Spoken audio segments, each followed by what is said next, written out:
কিশমিশ বাচ্চাদেরকে কোন বয়স থেকে খেতে দেওয়া যাবে এবং কিভাবে খেতে দিতে হবে? আমি ডাক্তার শরীফ মোহাম্মদ আবদুল্লাহ দোলন, নবজাতক ও শিশুরোগ বিশেষজ্ঞ। কিশমিশ অত্যন্ত পুষ্টিকর এবং সুস্বাদু একটি খাবার। কিশমিশ তৈরি করা হয় আঙ্গুরকে ড্রাই করে। যখন আঙ্গুরকে ড্রাই করে কিশমিশ তৈরি করা হয়, এর ক্যালোরি পরিমাণও অনেক বেড়ে যায়। এখন আসুন দেখে নেই কিশমিশের পুষ্টিগুণ কী কী।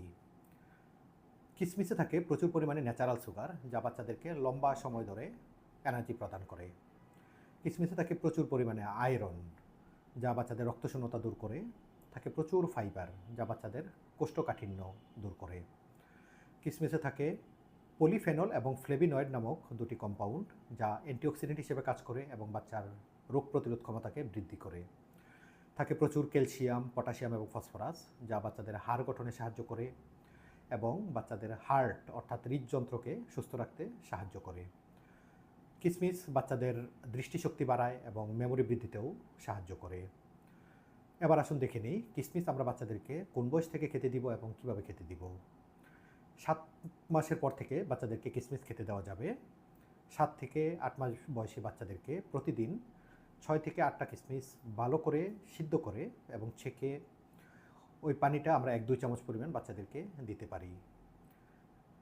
9 থেকে 1 বছর বয়সী বাচ্চাদেরকে প্রতিদিন সমপরিমাণ অর্থাৎ 6 থেকে 8টা কিশমিশ পানিতে ভিজিয়ে রেখে নরম করে পেস্ট করে অন্য খাবারের সাথে মিশিয়ে আমরা দিতে পারি। 1 বছর থেকে 3 বছর বয়সী বাচ্চাদেরকে প্রতিদিন 8 থেকে 10টা কিশমিশ পানিতে ভিজিয়ে রেখে নরম করে দিতে পারি, অথবা ভালো করে কেটে পিস পিস করে বাচ্চাদেরকে আমরা খাওয়াতে পারি। তবে অবশ্যই খেয়াল রাখতে হবে যাতে কিশমিশটা নরম হয়, না হলে বাচ্চাদের চোকিং হয়ে যাওয়ার অর্থাৎ গলায় আটকে যাওয়ার একটা সম্ভাবনা থাকে। কিশমিশ দেওয়ার সময় আমাদেরকে একটু সতর্কতা অবলম্বন করতে হবে। এখন আসুন দেখে নিই কী কী সতর্কতা আমাদেরকে কিশমিশ খাওয়ানোর সময় অবলম্বন করতে হবে।